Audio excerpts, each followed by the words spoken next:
welcome you to Mireles Academy. Someone asked, was this just the middle school? No, it is pre-K through 8th grade.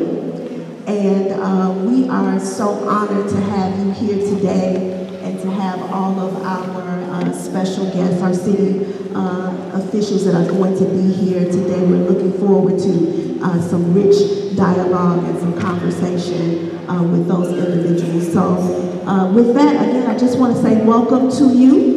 And I'm going to turn it over to Ms. Aranda. She's going to translate for me. Thank you. Buenas tardes todos. De parte de la directora quiere darle la bienvenida. Gracias por venir a nuestra junta comunitaria y esperemos que tenemos una buena plática con ustedes sobre preguntas que puedan tener. Queremos darle la bienvenida a nuestros oficiales. También le preguntaron que si qué clase de escuela era. Nosotros tenemos pre-kinder hasta 8º grado y de nuevo queremos darle la bienvenida y abrir la junta.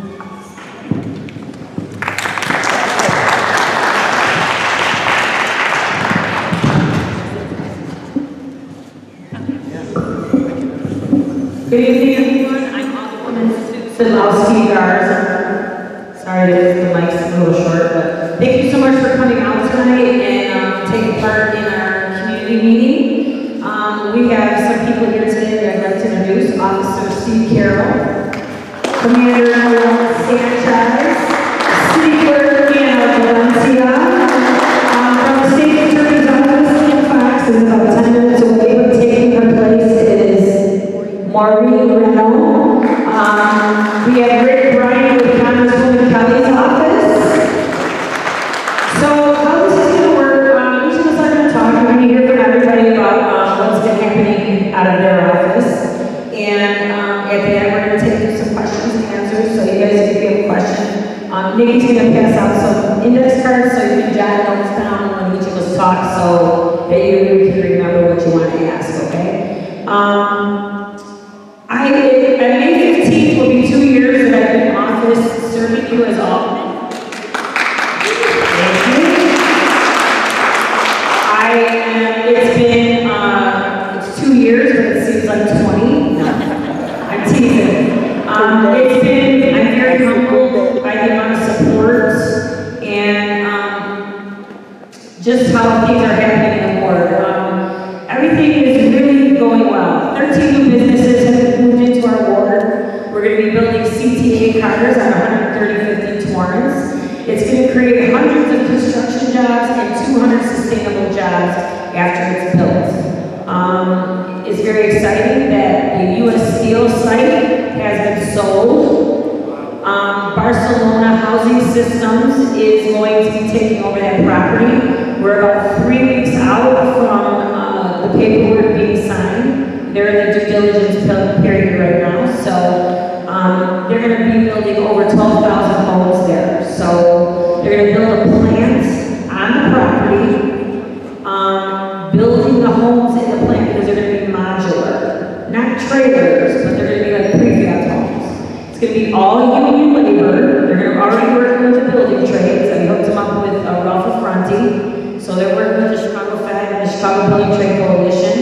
The plant will be all union labor, and they can build a 2-flat in 45 days. So it's very exciting. It's new technology. They build homes in Australia, Barcelona, and some other parts of Spain. So very excited, very, very excited. Another couple of things that we've been doing, market calendar. September 2nd is going to be our 2nd annual Labor Day Parade. Last year we had 78 floats. 78. We had the whole Chicago Federation of Labor was here. The whole Chicago Building Trades Coalition was here except for 2 unions. I'm not going to call them out, but they'll be here this year, I'm sure. We are going to have a fest again at Steelworkers Park. We already have our bands lined up, so it was a great time this year for those of you that attended. On Sunday, we will be having a fireworks and a laser show like we did last year. So mark your calendars. It's a great event and it really builds community. there's two, Congresswoman Kelly and Fox and Commander. So, if you have any questions for me, we're going to be doing participatory budgeting again this year. We got the finals, they're going to start very soon on furbishing of the bike path at Rowan Park.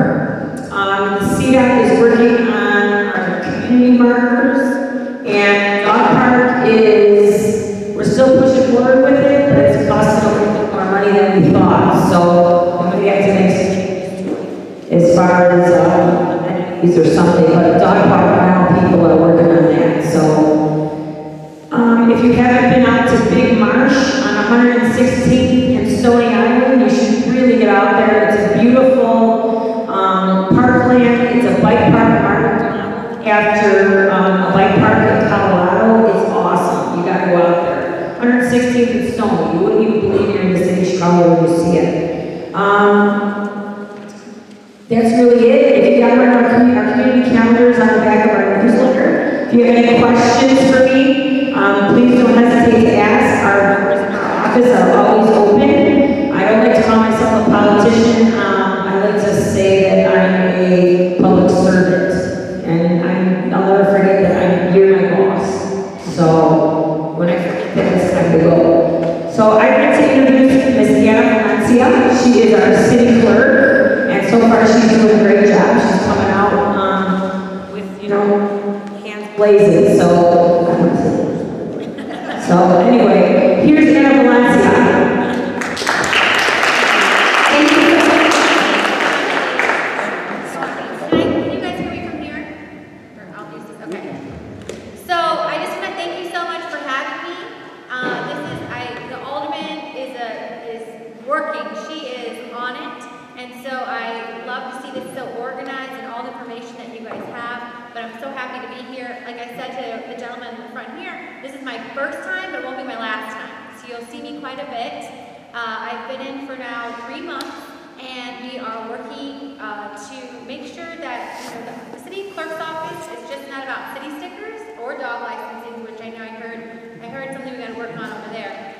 But it really is the kind of that link between government and the community. And we want to be helpful in helping you navigate through government and being kind of that welcome mat.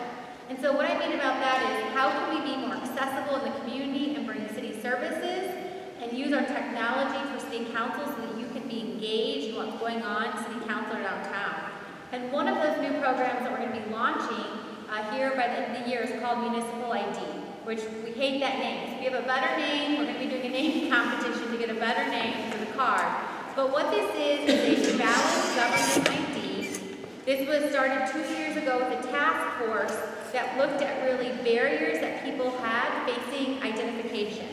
And some of those groups that really had trouble getting a state ID or driver's license because of documentation or the fees or accessibility were a lot of our immigrant community, our seniors, veterans, homeless, young people, people returning from prison.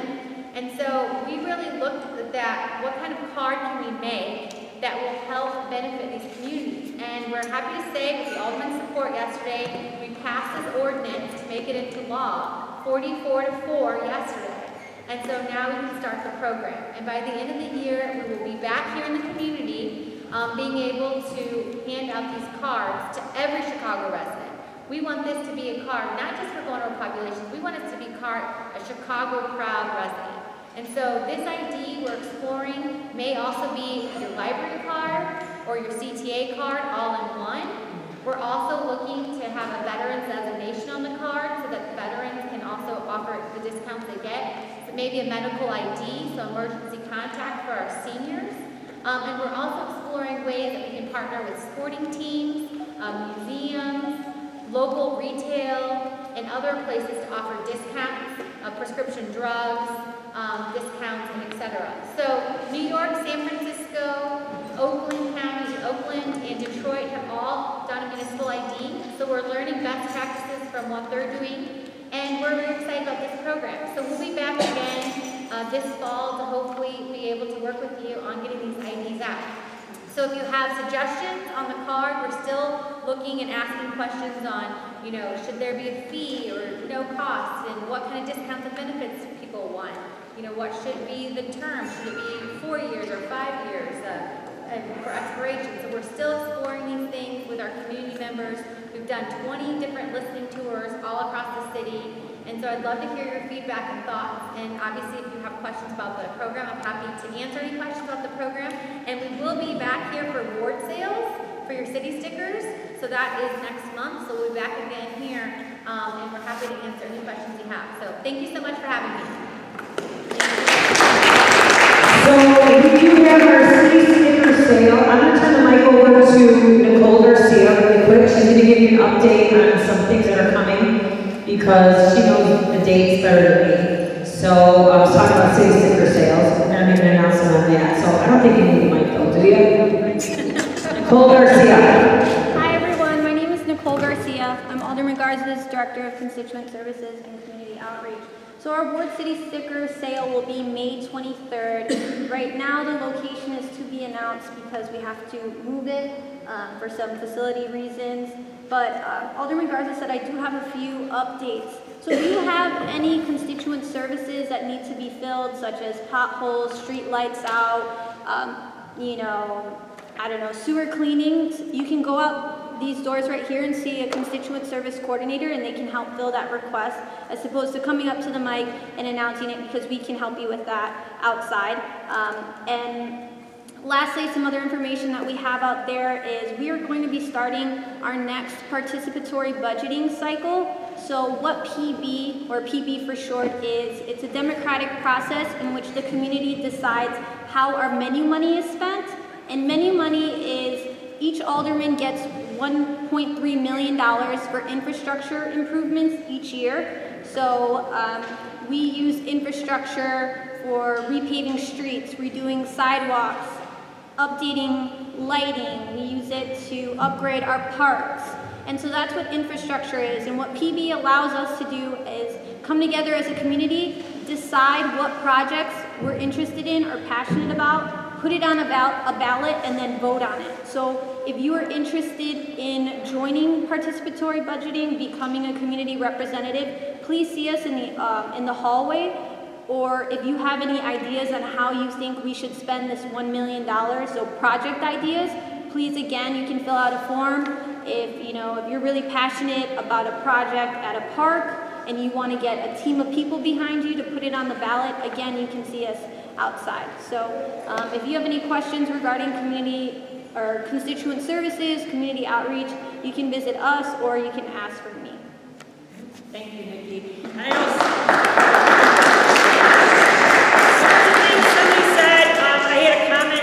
Somebody said to me some time ago, well, why are you starting another PB when these other projects aren't even done? Well, it takes the city a long time to do things. I mean, I'm embarrassed to say that, but things are moving. The money has been allocated and the projects will be done. It just doesn't happen as quick as we'd like. So I want to make sure that we have a say in where our money is spent. So start thinking of things that you'd like to see and please participate. Last year, we actually were one of the highest voting wards that do PB, and we did really well for our first year. So let's do it again. So now I'm going to turn, I'm going to read this to you. I'm going to turn the floor over to Commander Sanchez. I just want to say something. This guy never stops working. Never. His team, I don't know if you guys saw the DNA report that came out, but according to the DNA info, we're the largest district, right? Land-wise, and we have the fewest number of police. So, no, that's bad. But to their credit, we have some of the best arrest and conviction records in the whole city. So that's awesome. But we need to start fighting so he gets some more guys, right? So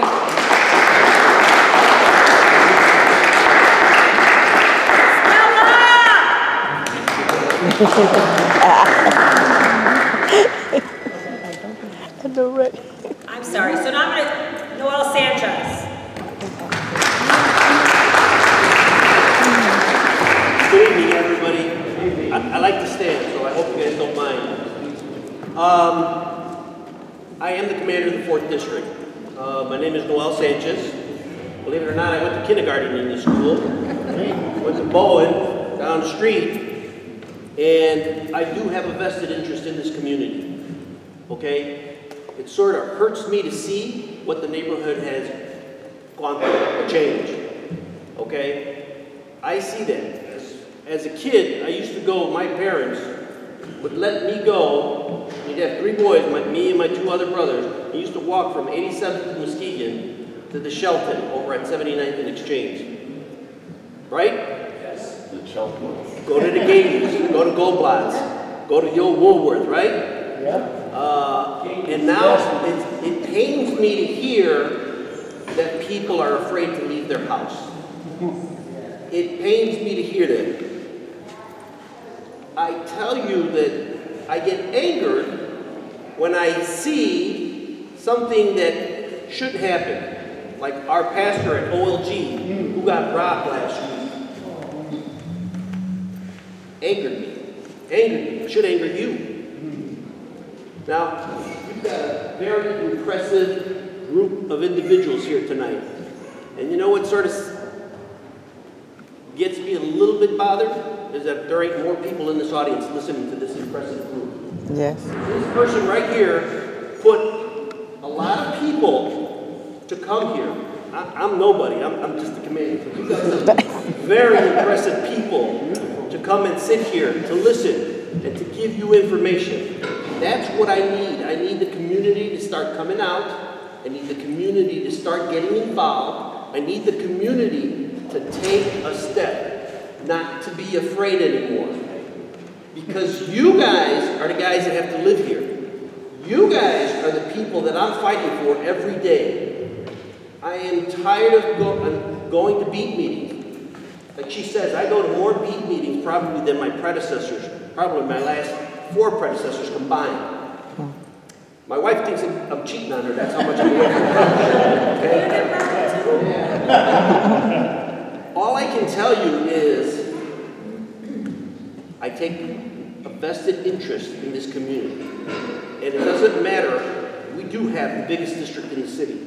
Second biggest, I should say, because the biggest district is 16, but that has O'Hare Airport. So I go from 75th to 138th, from Woodlawn all the way to the lake. I have almost 120 officers less than Inglewood, which is 20 blocks by 20 blocks. And yet, I'm 4th in the city with the most guns recovered. What does that tell you? I got to do things to make sure that you can walk to the corner store and get a gallon of milk, that your kids can play on the street and not worried about getting shot. These are the things that I hear at every community meeting that I go to. And it wasn't like that when I was hearing this, when I was a little kid. That's why it bothers me. So, I've done things, I've initiated things. People will tell you that, oh, we keep hearing you're leaving. I'm here to stay, as long as they'll let me stay, okay? I don't want to leave, because I've started projects, and I want to see them through. I no longer, no offense to our state's attorney, I don't rely on just the Cook County State's Attorney to help me put bad guys in jail. I have 6 ATF agents in my office now. We're building a brand new, I took the lunchroom away from the policemen, they're still mad at me about that. And I'm making a giant office there for ATF and FBI. We are taking cases now when we're catching repeat offenders with guns who haven't learned their lesson. Like I said, repeat offenders, not just the first guy that everybody called. Repeat offenders who haven't learned their lesson, and I'm taking them federal. Outside there, you're going to see a poster.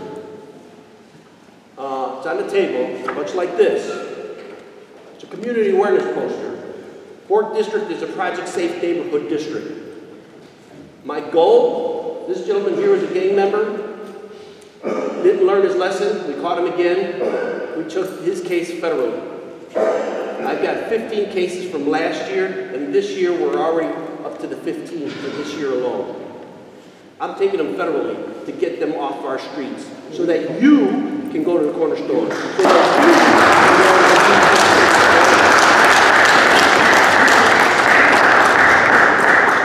get any joy, yesterday I attended a probation forum.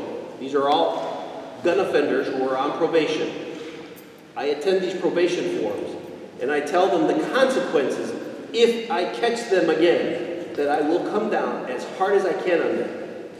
And then I tell them, hopefully you'll hear from me and the U.S. attorney that's sitting in the room, and the ATF agent that's sitting in the room, and the state's attorneys that sit in the room. And then we offer them the services. This is the golden ticket. They get offered social services, they get offered ways to get their degrees, get their life back on track, they get offered jobs, they get offered all these things. But if they choose not to accept that fork in the road and turn down the path down my way, I promise them that I will come down as hard as I can. I have to do that because people are tired of the violence in the city, which is at record number. People are tired of what the police can't do or can do.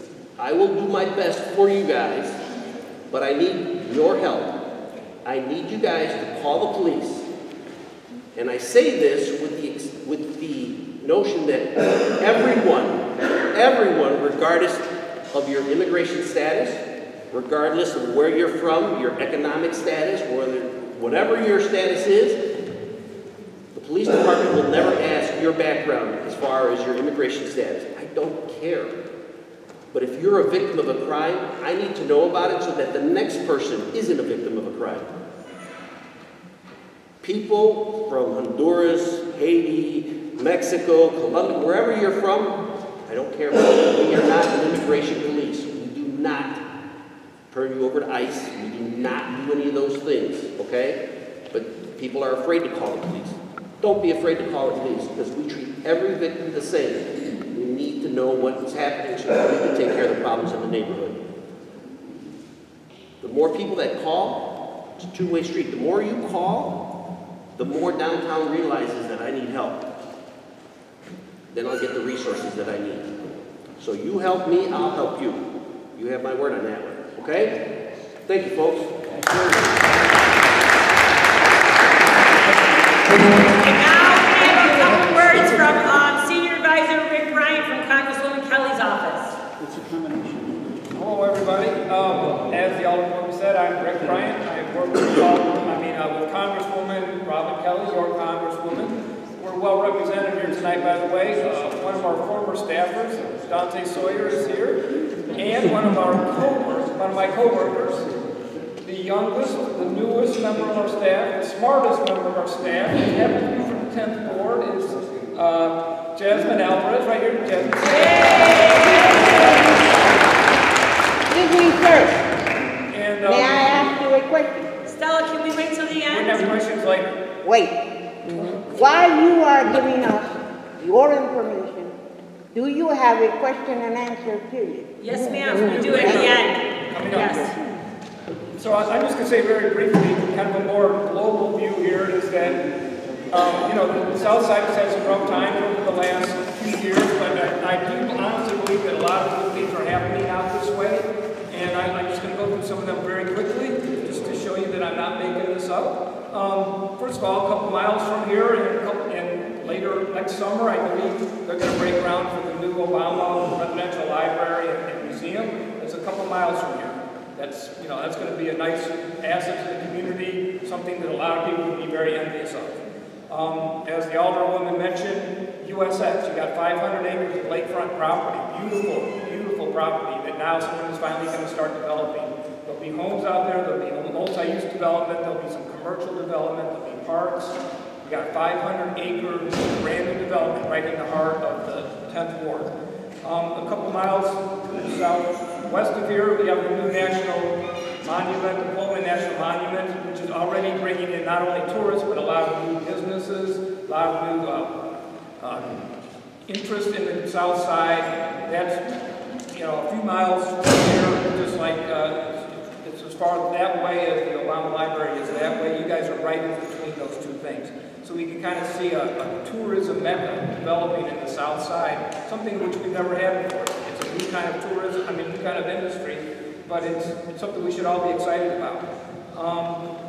Not too far away also is Lake Calumet, another big asset for the community. It's a port, but it also has recreational opportunities. There's talk of expanding the recreational use of the port. So that's another nice asset that will supplement some of these other touristy type developments that I'm talking about, all of which are a stone's throw away from here. And then finally, something we've been talking about for a long time, and it's a little farther away, but it's the South Suburban Airport. And I know you guys think, oh, we've been talking about that for 20 years. But this week, the state of Illinois had 6 potential bidders come in and say that they're interested in building that airport. And the state already owns 90% of the land for the airport. The FAA has approved 90% of the plans for the airport. So we're essentially 90% of the way there. So while we've been talking about it for a long time, we've been making steady progress to get there. And now, not only are we 90% of the way there in the planning and in the land acquisition, but as I said, we had 6 developers from around the world, some from China, some from Korea, some from Europe, that came in this week to meet with IDOT, their aviation specialists, to talk about financing and building the South Suburban Airport. So with all this activity going on around here, we're going to need a new way to get people into Chicago and out of Chicago, so the airport's going to supplement all these things. Now, as a member of congressional staff, all those things I just mentioned, any congressional staff in the country would be envious of having a national park like Pullman, or a presidential library like Obama, or 500 acres of lakefront property, pristine and ready for development, or Lake Calumet, an asset that can combine tourism and industry with a little vision. And we have an airport. Or we could soon have an airport, which our country is not. It's only built one airport in the last 50 years, so we're not really in the airport building business, but we're way behind some of the other countries in the world that have been building airports. For example, China's building 100 airports in 10 years. We built 1 airport in 50 years, so we need to catch up. So anyway, I say all that to say that there's a lot happening out here. We can see tourists starting to come to the south side. It all is starting to come together. So any Congress member would be envious of having any one of those projects that I just mentioned, and if we have all 5 or 6 of them. So it's an exciting time here. And so anyway, I'll take questions later, ma'am, and sit down. Thank you.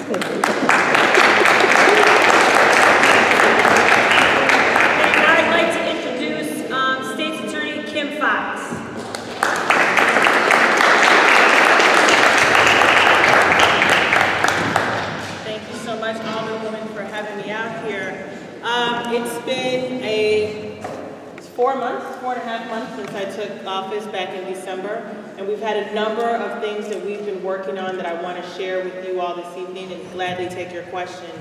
As the commander said, we've got an issue of violence happening in the city of Chicago, unlike what we haven't seen in almost 20 some odd years.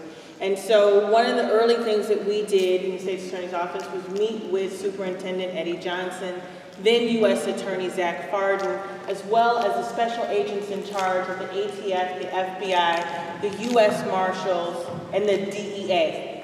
And we started meeting back in December to figure out ways that we could proactively work together to deal with the tide of violence that we were seeing.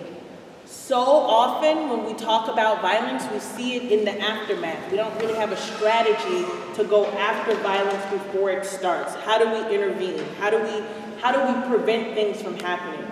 So one of the things that we did in 2 police districts that we're trying to see how successful we are so we can replicate it throughout the city was we took our state's attorneys out of 26th Street, out of the courthouses, and placed them in the districts.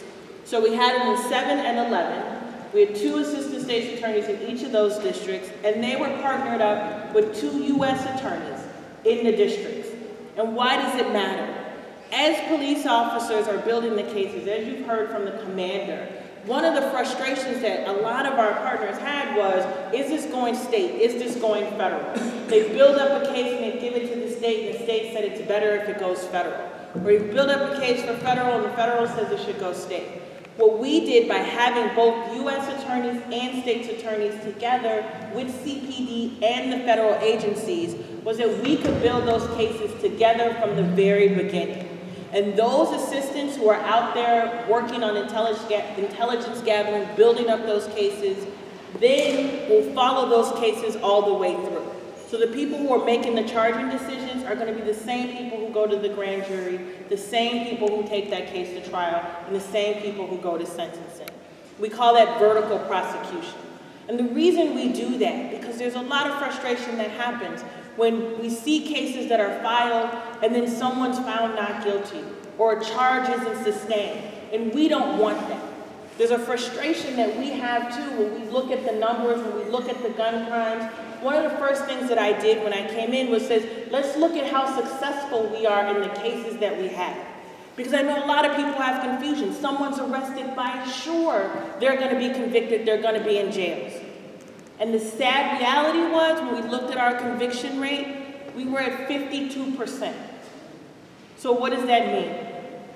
Almost half of the people who have been charged by our office were being found not guilty. That meant that we had to do a better job in the State's Attorney's Office working with our partners in law enforcement to build the strongest cases from the very beginning so that those cases can be successful so that we can get a conviction. Because a lot of people think it ends with the charge. Once you charge someone, the case is over. If we're not building strong enough cases, if we don't have the right witnesses coming in, if we don't have the right evidence, a lot of those people are not going to see jail time for the horrible crimes that they commit. And so we've been very committed to working with law enforcement, like I said, both in CPD as well as with our federal partners to build this out. And we've been pleased with some of the response that we've seen so far, and that we've seen a drop in the number of shootings in both of those districts. And now we're seeing how we can replicate this effort across the city, including here. Additionally, we have people working in our community justice centers. Maureen Reno is here with us today. Jamal Buchanan is also here. We have community justice centers that are located in communities in which we serve, where people can walk in and share their concerns about things that are happening to them, whether it's a felony, whether it's a misdemeanor, whether it's concerns about mortgage fraud or other issues, where our assistants are there to work with you, connect you with services, file cases and try cases as necessary here in the community. They want to come out to your community meetings, to your churches, to your schools, to hear the concerns firsthand so that we can tailor a response that is successful for you. Additionally, we've been working on issues as it relates to immigration. One of the most heartbreaking things for us since this new administration has taken hold in the last couple of months is the number of victims that we have seen who've been afraid to work with us on cases in which they have been victimized because of their immigration status. I want to repeat what the commander has said. The State's Attorney's Office does not enforce immigration laws. We do not enforce immigration laws. We are not an agent of ICE. We are not an agent of Homeland Security. And so our office had created an immigration hotline for those who may have been victimized by scams. Because one of the other things that we saw is in the height of everything that's been happening with this new administration is that there are people who have been